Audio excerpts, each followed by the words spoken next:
break several times so he could process his feelings, but we missed each other so much that it never lasted more than a day or two. This latest break had been our longest separation.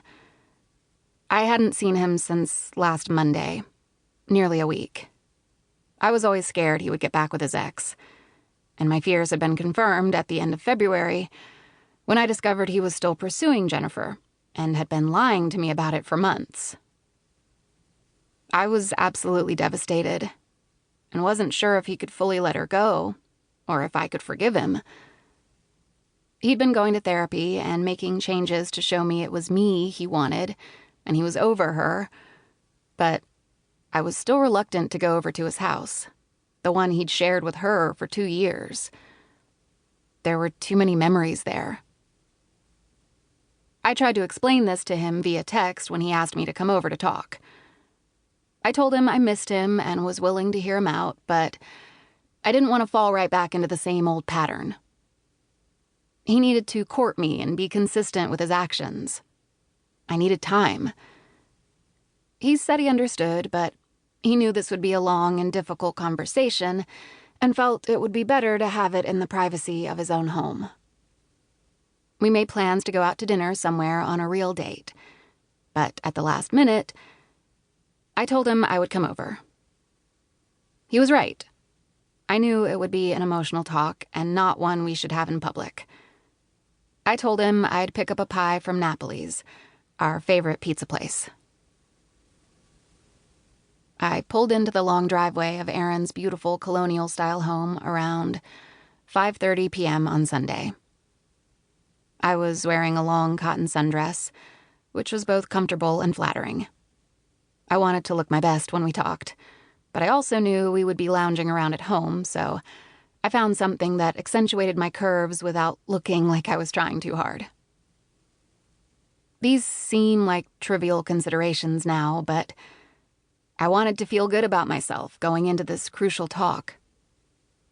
I'd brought my work and overnight bags with me in case things went well, though. I still loved him, and I was hoping I could forgive him. It was a perfect sunny spring day on Mare Island, the temperature in the 70s. So when I got there, the windows in the family room were wide open, letting in the steady ocean breeze that kept the house cool on even the hottest days. I had my guard up at first, and gave Aaron a half-hearted one-armed hug when I walked into his kitchen.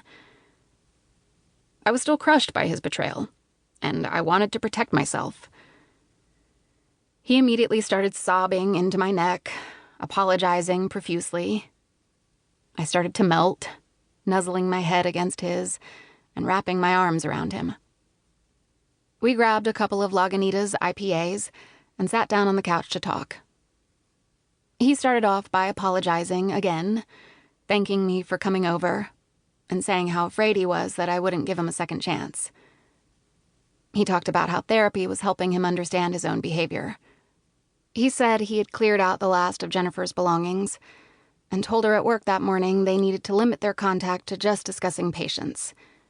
He was finally ready to commit to me fully and would do whatever it took to show me that. I told him I wanted to forgive him and move forward, but it might take time. I promised I would never throw it back in his face, but I might need to be honest about my feelings when I was hurting. As we spoke, we both cried, in relief and in pain, but we understood each other. He grabbed me, kissed me, hugged me like he never wanted to let me go. Earlier that day, I had resolved I wouldn't be intimate with him. But before I knew it, we were wrapped in each other's arms on the couch.